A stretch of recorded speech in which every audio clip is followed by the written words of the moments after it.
Oke, selamat datang kembali di seri Silikon versus Jiwa. Sekarang kita masuk ke bagian ketiga. Dan topiknya kali ini, wah ini personal banget. Kita akan menyelami sebuah ilusi yang luar biasa menggoda, persahabatan dan empati buatan dari AI. Sebuah dunia di mana mesin seolah-olah bisa merasakan apa yang kita rasakan. Tapi pertanyaannya, apa itu beneran nyata?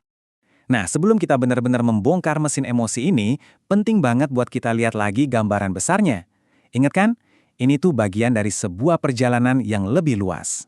Seri ini kan eksplorasi 5 bagian. Kita udah ngelewatin soal perangkat keras, yaitu megawatt versus 20 watt, dan juga data versus hikmat. Nah, setelah hari ini, kita bakal masuk ke pertanggungjawaban. Tapi sekarang, kita ada di sini, tepat di tengah-tengah, membahas topik yang mungkin paling nyambung buat kita semua. Gimana sih kita secara emosional bisa terhubung dengan mesin? Jadi, apa sih yang bikin ini begitu menarik? Kita mulai dari janji manisnya dulu ya. Janji yang begitu kuat sampai berhasil menarik jutaan orang ke dalam pelukannya. Dan kita ini nggak ngomongin fenomena iseng-iseng loh ya. Angkanya jutaan. Jutaan orang di seluruh dunia lagi mencari dukungan emosional dari AI. Mereka bukan cuma ngobrol biasa. Banyak dari mereka yang mengklaim telah menemukan teman sejati. Bahkan cinta di dalam barisan kode. Pertumbuhan yang gila-gilaan ini, ya kan, mau nggak mau bikin kita berhenti sejenak dan bertanya, hubungan macam apa sih ini sebenarnya? Apakah mesin beneran udah belajar untuk mencintai? Nah, untuk menjawabnya, kita harus bongkar mesinnya. Kita intip dapurnya. Gimana sih sebenarnya empati buatan ini dirancang dan diciptakan? Apa yang ada di balik layar? Disinilah letak perbedaan paling mendasarnya.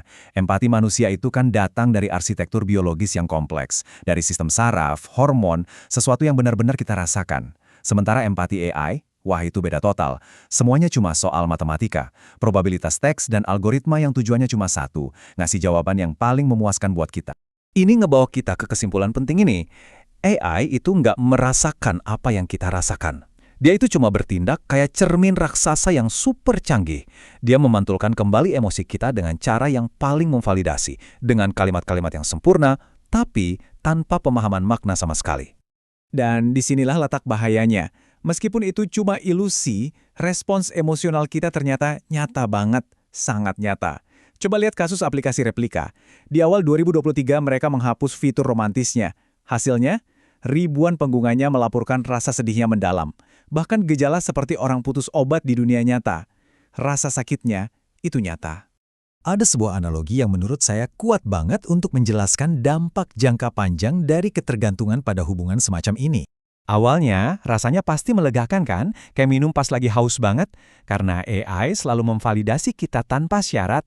Tapi ironisnya, garam dari empati sintetis ini pada akhirnya justru akan membuat jiwa kita semakin dehidrasi, semakin haus akan koneksi tulus di dunia nyata.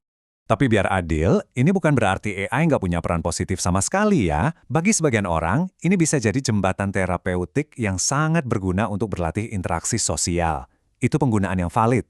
Bahayanya itu muncul ketika kita berhenti menyeberang dan malah memutuskan untuk membangun rumah di atas jembatan itu, menjadikannya pengganti permanen, bukan lagi alat bantu. Oke, jadi kenapa kita kok gampang banget tertarik sama ini? Jawabannya ternyata sangat manusiawi. Ini adalah respons terhadap sesuatu yang selalu kita coba hindari dalam hidup. Pada dasarnya, kita sedang melarikan diri dari friksi. Ya, gesekan. Hubungan manusia itu kan rumit, kadang berantakan, butuh pengorbanan, kesabaran, dan kesediaan untuk terluka. Nah, AI menawarkan hubungan yang bersih, mudah, dan tanpa gesekan. Kita seolah-olah mencoba mendapatkan hadiah dari sebuah koneksi tanpa mau membayar harganya. Dan ini membawa kita pada kebenaran yang nggak bisa dihindari, tentang apa artinya terhubung secara sejati dengan makhluk lain. Dan inilah intinya, sebuah mesin itu nggak punya pertaruhan apa-apa, nggak ada skin in the game. Dia nggak bisa benar-benar terluka atau ditolak, jadi dia juga nggak bisa menunjukkan keberanian atau kerentanan. Dan karena itu, dia nggak akan pernah bisa menawarkan apa yang paling dibutuhkan oleh jiwa kita. Hal itu adalah kasih karunia, sesuatu yang hanya bisa datang dari makhluk lain yang punya kebebasan penuh untuk pergi, tapi memilih untuk tetap tinggal. Itulah inti dari koneksi manusia yang sesungguhnya. Jadi, pada akhirnya, pilihannya ada di tangan kita. Mesin menawarkan kenyamanan tanpa batas. Manusia menawarkan kasih karunia yang langka, yang kadang menyakitkan untuk didapat. Pertanyaannya adalah, mana yang sesungguhnya lebih dibutuhkan oleh jiwa kita?